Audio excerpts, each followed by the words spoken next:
जय महाराष्ट्र मित्रांनो, महाडीबीटी योजनांचा लाभ घेत असलेल्या शेतकऱ्यांना एक आनंदाची बातमी आहे की ज्यांचे विविध घटकांसाठी निवड होऊन सुद्धा लॉटरीमध्ये नाव आल्यानंतर कोटेशन त्यानंतर बिल जीएसटी बिल अपलोड करून सुद्धा त्यांच्या खात्यावर पैसे जमा झालेले नव्हते, त्यामुळे शेतकरी अनुदानाच्या प्रतीक्षेत होते. तर त्या शेतकऱ्यांसाठी एक आनंदाची बातमी आहे की आता 2025-26 मध्ये राज्य पुरस्कृत कृषी यांत्रिकीकरण योजना राबवण्यासाठी रुपये 150 कोटी इतका निधी वितरित करण्यासाठी शासनाची मंत्रिमंडळाची मान्यता भेटलेली आहे. तर त्या संबंधित जी-आर आज काढलेला आहे महाराष्ट्र शासनाकडून, कृषी विभागाकडून 24 मार्च 2026 या तारखेचा हा जी-आर आहे.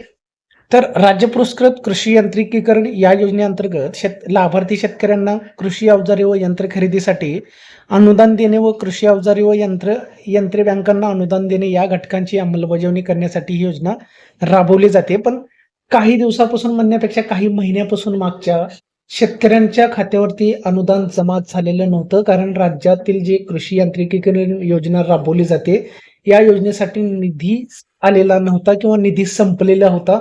त्यामुळं या लाभार्थी शेतकऱ्यांचे जे पात्र शेतकरी आहेत महाडीबीटी अंतर्गत विविध योजनांसाठी लाभ घेतलेले आहेत कृषी यांत्रिकीकरण या घटकाअंतर्गत, तर अशा शेतकऱ्यांना आता लवकरात लवकर पुढील 1 महिन्याच्या आत हे अनुदान त्यांच्या खात्यावरती जमा केलं जाणार आहे. प्रति घटकाअंतर्गत ज्या घटकांसाठी त्यांची निवड झालेली आहे त्याचं अनुदान जेवढं आहे त्याच अनुदानाच्या स्वरूपात ही रक्कम दिली जाणार आहे. लवकरच त्या संबंधित कार्यवाही निश्चित करून प्रत्येक शेतकऱ्याला खात्यावरती ही रक्कम दिली जाणार आहे.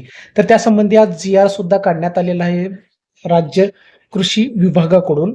तर अशा प्रकारे एक महत्त्वाचं अपडेट होतं ज्या की शेतकऱ्यांना नक्कीच या योजनेचा लाभ मिळणार आहे. आणि लवकरात लवकर ज्या घटकांसाठी तुम्हाला अर्ज करायचा आहे त्या घटकांसाठी सुद्धा तुम्हाला महाडीबीटीवर अर्ज करता येणार आहे कृषी यांत्रिकीकरण या योजनेसाठी.